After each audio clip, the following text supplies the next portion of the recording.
¿Qué tal? ¿Cómo andan? Tenía ganas de explicar algunas cositas de agua, del concepto de agua, orientadas para bioquímica de la carrera de nutrición, que estuve hablando con algunos compañeros y con algunas compañeras, y me decían que estaría bueno ver algo de esto. Para arrancar quería que veamos algo de la configuración molecular del agua, justamente porque la composición química de la molécula de agua, que la fórmula es H2O, va a determinar la gran cantidad de propiedades físicas que presenta. Decimos que el agua está formada por un átomo de oxígeno relacionada, vinculada o interaccionando con dos átomos de hidrógeno. Los átomos de hidrógeno forman enlaces covalentes con el oxígeno. Decimos que el enlace covalente existe cuando comparten dos átomos un electrón o varios electrones. Si es un solo electrón es un enlace covalente simple. Si son dos electrones es un enlace doble. En este caso son enlaces simples que comparte un átomo de oxígeno con dos átomos de hidrógeno distintos. Por eso H2O.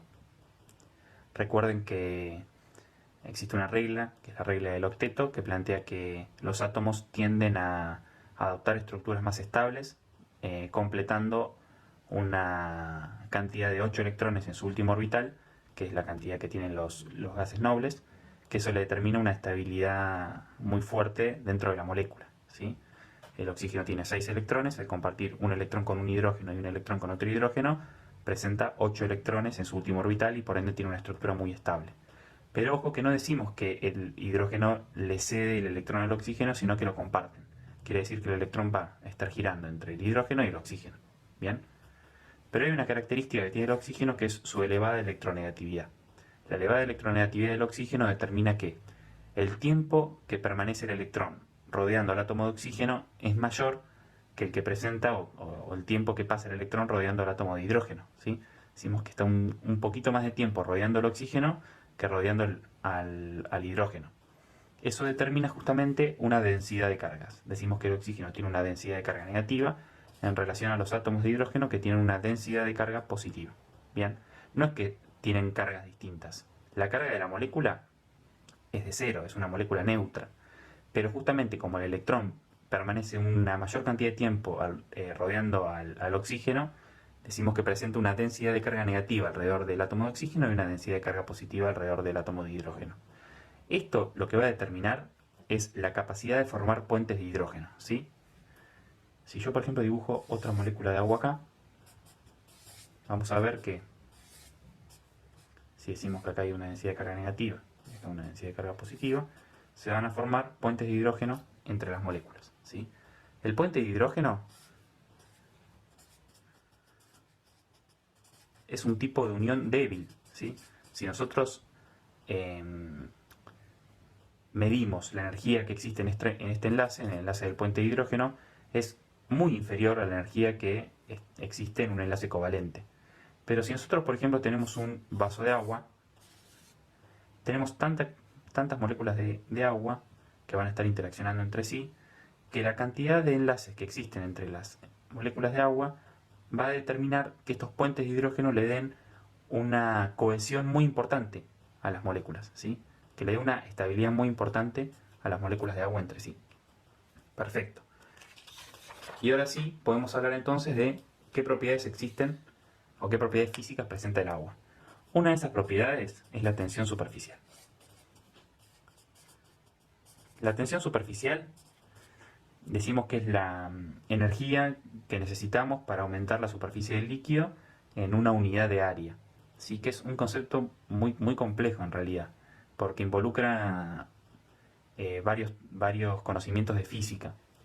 Voy a intentar capaz de explicarlo de manera más sencilla, pero a ver, supónganse que nosotros tenemos un recipiente que tiene agua. En el recipiente tenemos moléculas que están inmersas en el seno, ¿sí?, del líquido, en el interior del líquido, y moléculas que van a estar en la superficie del líquido.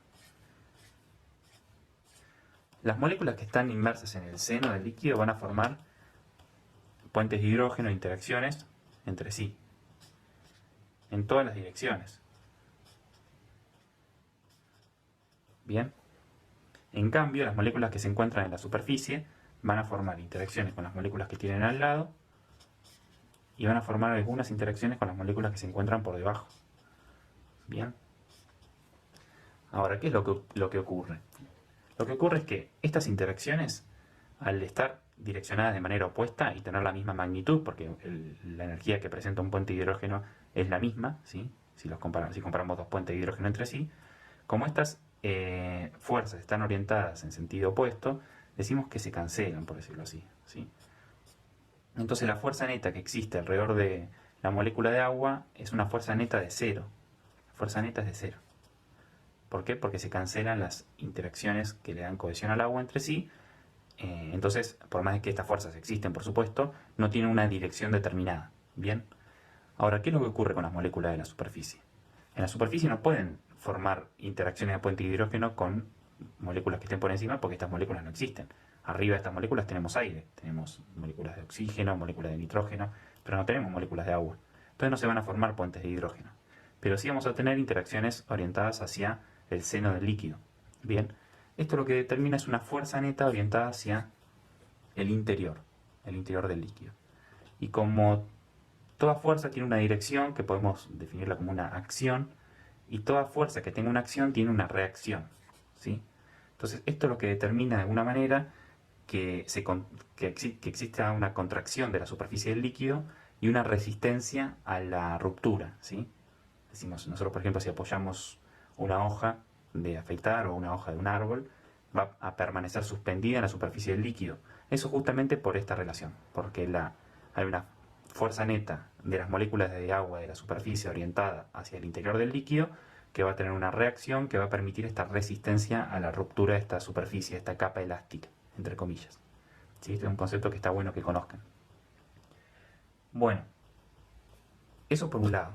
Voy a sacar esta hoja si puedo explicar bien. Otra de las propiedades físicas que va a ser el calor específico. Esto es fundamental que lo entiendan bien. El calor específico, le puse el tilde mal. El calor específico lo que determina es, o se puede definir mejor dicho, como la energía que tenemos que aplicarle,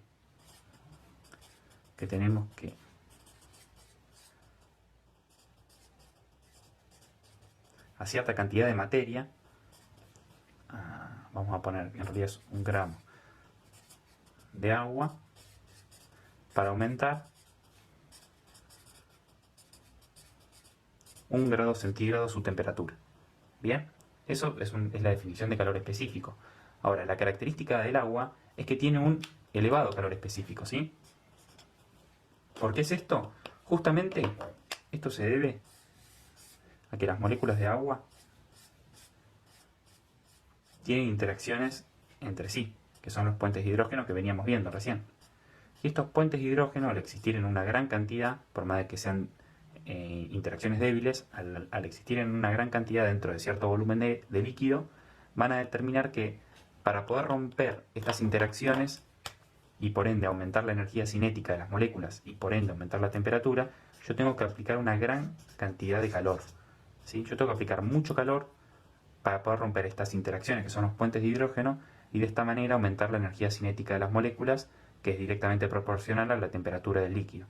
Bien, este elevado calor específico a su vez va a determinar dos propiedades que son, vamos a decir así como que surgen por carácter transitivo, que es el elevado calor de vaporización y el elevado calor de fusión. Que esto lo voy a explicar más de manera teórica nomás porque entiendo que no es muy complejo, que quiere decir que para poder permitir que exista un cambio de fase de estado líquido a estado gaseoso en este caso, yo tengo que aplicar una gran cantidad de calor, ¿sí? Y para permitir el pasaje de estado sólido a estado líquido, también necesito una gran cantidad de calor. Esto está directamente relacionado, como decía, con el calor específico. A su vez, el elevado calor específico permite que nuestro organismo tenga cierta estabilidad térmica. Nosotros decimos que tenemos una temperatura de 36 grados centígrados, más o menos aproximada, ¿sí? 36,2, 36,3. Nosotros, por ejemplo, si estamos en un día de mucho calor y nos tomamos la temperatura, vamos a tener 36 grados. Si hace mucho frío y nos tomamos la temperatura, vamos a tener 36 grados. Eso justamente porque para poder aumentar la temperatura de nuestro organismo, tenemos que lograr romper estas interacciones que existen entre las moléculas de agua de nuestro organismo, que tienen que saber que aproximadamente tenemos un 60% de agua en nuestro cuerpo, ¿sí? Capaz que los viejitos tienen un poco menos y los recién nacidos tienen un poco más. Pero fíjense que el gran porcentaje de nuestro organismo está formado por agua. Entonces, esto permite tener esta estabilidad térmica. ¿Bien? ¿Por qué? Lo repito. Porque justamente para poder variar la temperatura de nuestro cuerpo, tenemos que aplicar mucho calor. ¿Y por qué es esto? Por las interacciones que existen entre las moléculas de agua que existen en nuestro cuerpo. Bueno, una vez que abordamos calor específico, quería que veamos otra característica, que es la densidad. La densidad es una característica que tienen todas las moléculas, ¿sí? Todas las sustancias. Pero en el caso del agua, tiene la característica de tener una variación de la densidad que de alguna manera es extraña, ¿sí? ¿Qué es lo que ocurre? Nosotros para medir la densidad tenemos que calcular la masa en determinada cantidad de volumen. Eso es lo que determina la densidad. Yo simbolizo la densidad por este signo que creo que es la convención, si no me confundo. Por ejemplo, imagínense el targopor, ¿sí? El targopor es un compuesto que tiene mucho volumen, ¿sí? Puede ser muy grande, pero tiene muy poquita masa, ¿sí? Entonces, ¿qué es lo que va a ocurrir? Si tenemos mucho volumen y poca masa, tenemos una densidad muy baja. Por eso el targopor flota en casi cualquier líquido.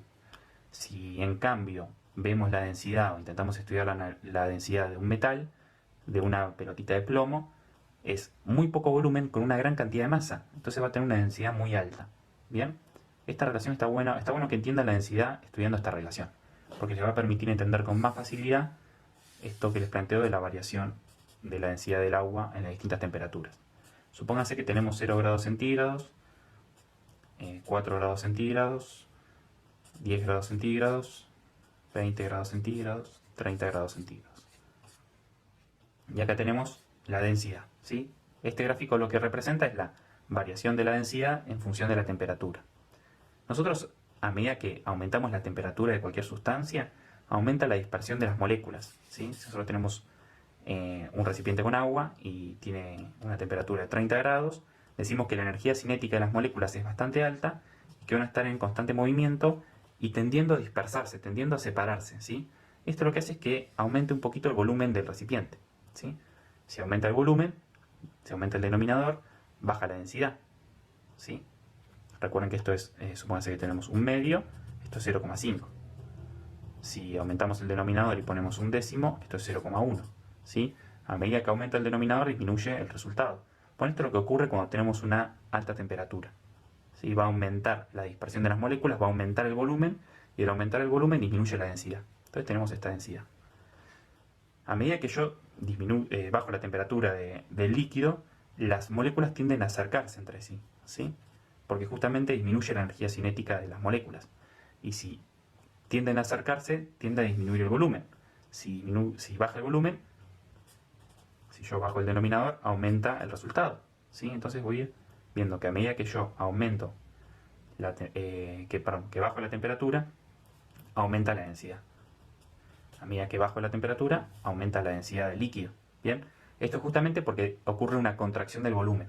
¿Bien? Y eso determina un aumento de la densidad. La densidad es máxima a 4 grados centígrados. Y lo que ocurre, que es este comportamiento extraño que decimos que tiene el agua, es que si seguimos bajando la temperatura hasta 0 grados, que es cuando ocurre el pasaje a estado sólido, decimos que los cristales tienden a... Vamos a hacer un gráfico acá.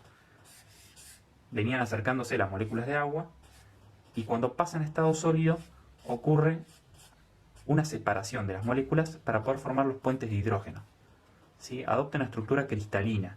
La estructura cristalina que adopta el agua cuando está en estado sólido da lugar a que se separen las moléculas un poquito entre sí. Entonces, las moléculas venían acercándose a medida que bajábamos la temperatura, bajaba el volumen y aumentaba la densidad, pero si bajamos por debajo de 4 grados centígrados y pasamos a estado sólido, la estructura cristalina que adopta el agua va a dar lugar a un pequeño aumento del volumen, ¿sí? Y eso permite que justamente el hielo tenga una menor densidad que el agua a 4 grados centígrados, y por eso decimos que el hielo flota en el agua. Bueno, hasta acá me parece que voy a explicar ahora, porque el video se va a hacer muy largo, pero después voy a explicar algo de pH. Espero se haya entendido. Si les sirvió, compartan el video, así puede llegar a más gente y puede servirle un poco más de chicos y de chicas. Bueno, muchas gracias por el tiempo.